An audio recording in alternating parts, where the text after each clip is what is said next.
day, everyone. My name is Erica Nashan, and I'm going to tackle about the globalization of religion. Religion has the most difficult relationship with globalism. Religion and globalism are entirely contrasting belief systems. So, religion and globalisms are very different belief systems and often clash. Globalism is like everyone in the neighborhood agreeing to share toys and help each other.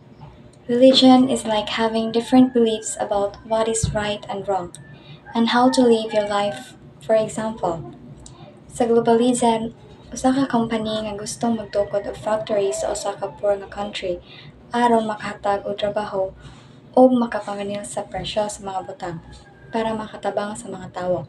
While ang religion disagrees that factory will harm the environment or go against the religious values bisan pa man kung kini makahatag og trabaho.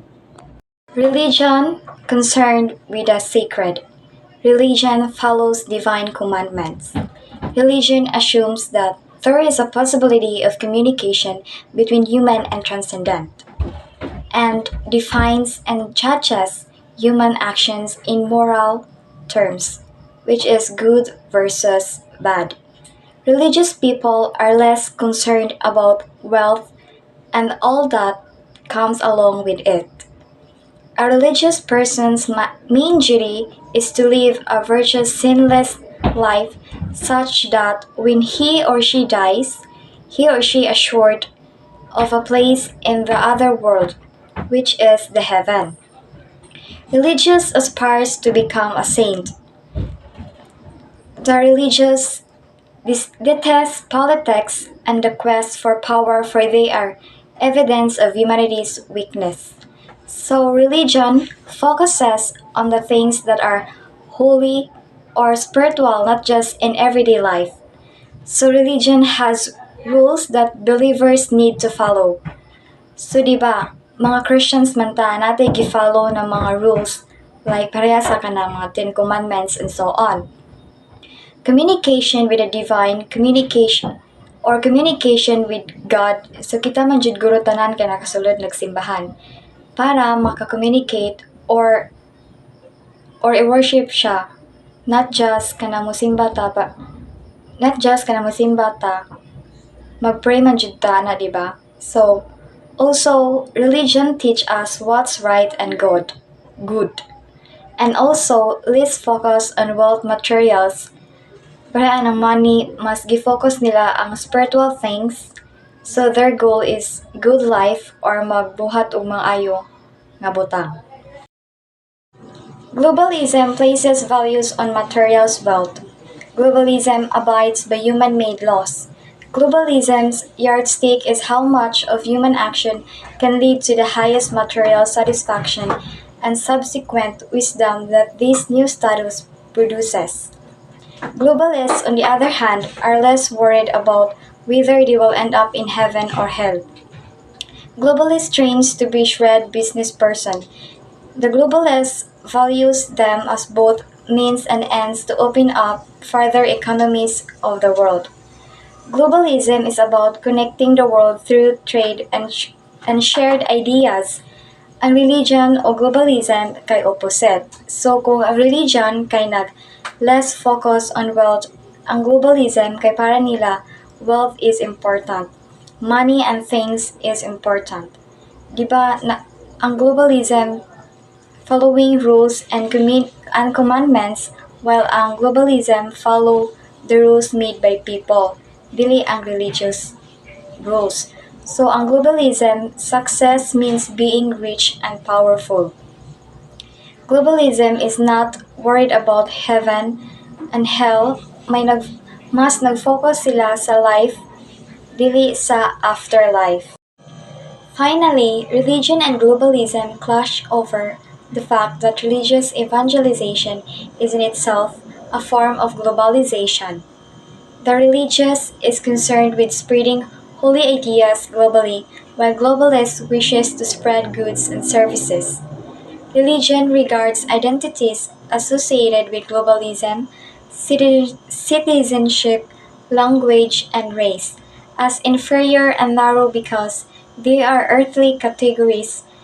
In contrast, membership to a religious group, organization, or cult represents a superior affiliation that connects human directly to the divine. Being a Christian, a Muslim, or a Buddhist places one on a higher level, on a higher plane than just being a Filipino, a Spanish, a speaker.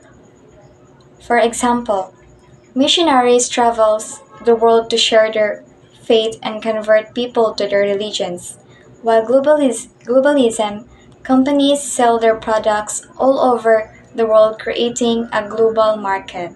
These philosophical differences explains why certain groups flee their communities and create impenetrable sanctuaries where they can practice their religions without the meddling and control of state authorities.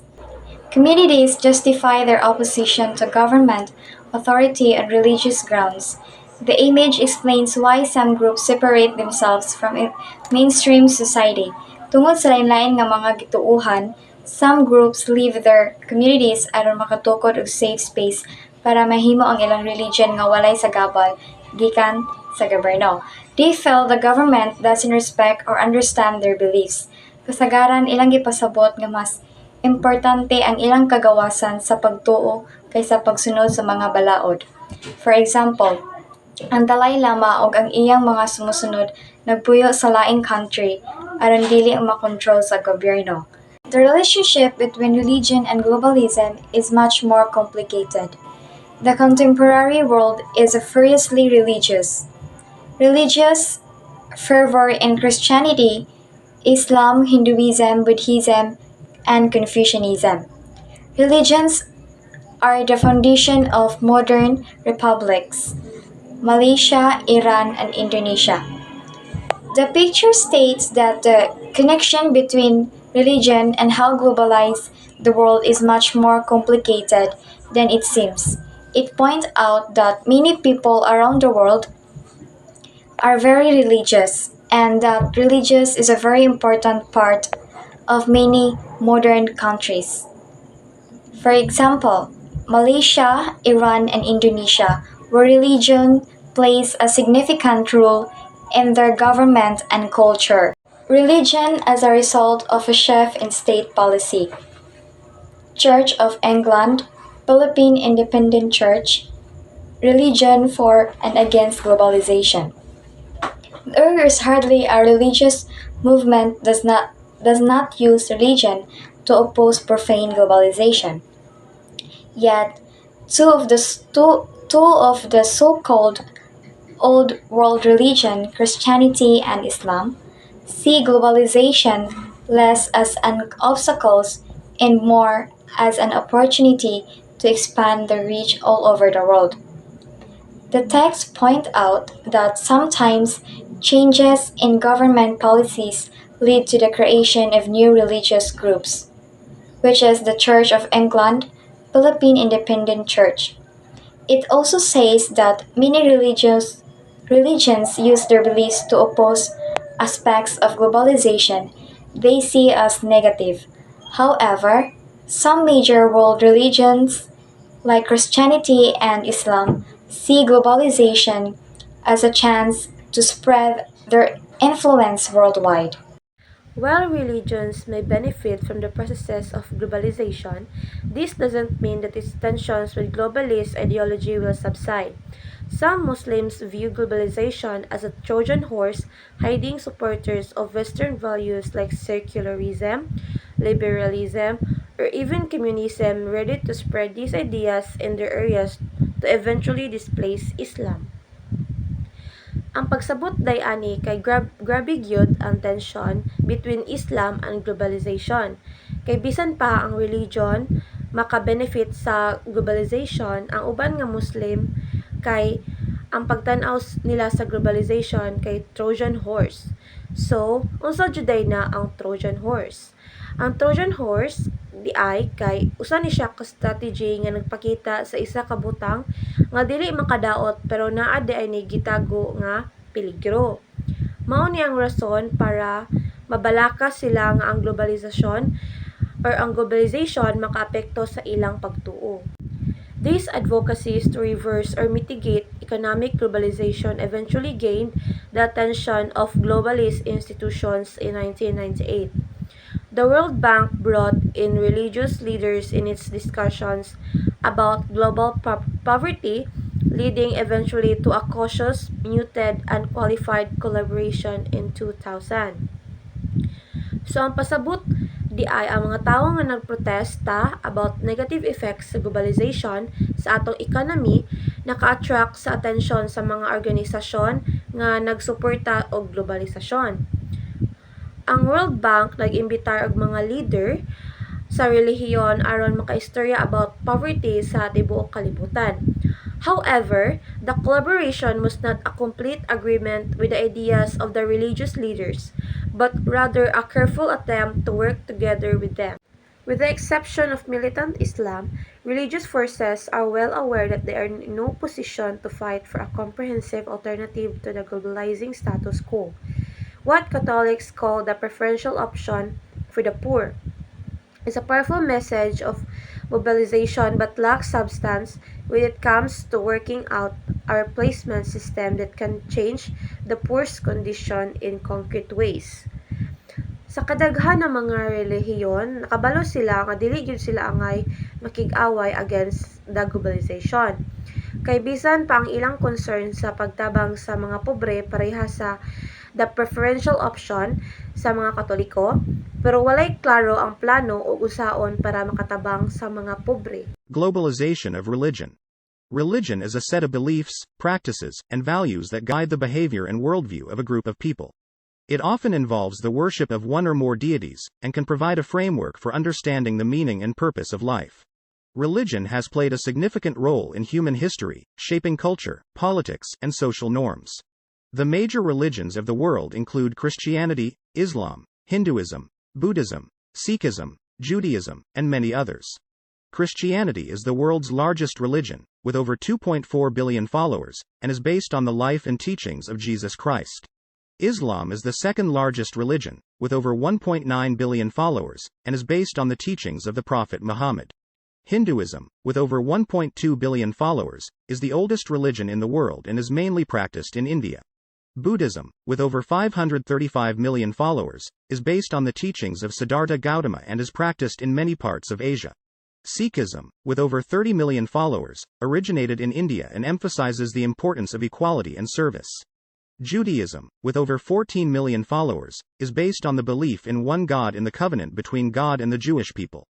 The link between religion and globalization is complex and multifaceted. On the one hand, globalization has led to the spread of religious ideas and practices around the world, as people move, communicate, and share information more easily than ever before. This has led to the growth of new religious movements and the increased visibility of traditional religions in new parts of the world. On the other hand, globalization has also challenged traditional religious beliefs and practices, as people encounter new ideas and ways of life that may conflict with their religious teachings. For instance, the rise of secularism and individualism in Western societies has led to a decline in religious participation and influence. Technology has played a significant role in the globalization of religion. The internet, social media, and other forms of digital communication have made it easier for religious groups to connect with people around the world and to spread their message to new audiences. This has led to the growth of online religious communities and the increased visibility of religious ideas and practices in the global public sphere. For example, the use of social media by Pope Francis has enabled the Catholic Church to reach a wider audience and to engage with younger generations who are increasingly using technology to connect with others. For a phenomenon that is about everything, it is odd that globalization is seen to have very little to do with religion. As Peter Bayer and Laurie Beeman observed, religion it seems it's somehow outside, looking at globalization as problem or potential. One reason for this perspective is association with globalization with modernization, which is a concept of progress that is based on science, technology, reason, and the law. In short, despite their inflexible features, the warnings of perdition, hell is a real place prepared by Allah for those who do not believe in Him, rebel against His laws, and reject His messengers, the premises of salvation under obligatory pilgrimages, the visits to Bethlehem or Mecca. Religions are actually quite malleable. Their resilience has been extraordinary that they have outlasted secular ideologies. Globalists there have no choice but to accept this reality that religion is here to stay. It was because of moral arguments that religious people were able to justify their political involvement. When the Spaniards occupied lands in the Americas and the Philippines, it was done in the name of the Spanish king and of God, for empire comes from God alone. Finally, as explained earlier, religious leaders have used religion to wield influence in the political arena, either as outsiders criticizing the pitfalls of pro globalization regimes, or as integral members of coalitions who play key roles in policy decision makings and the implementation of government projects.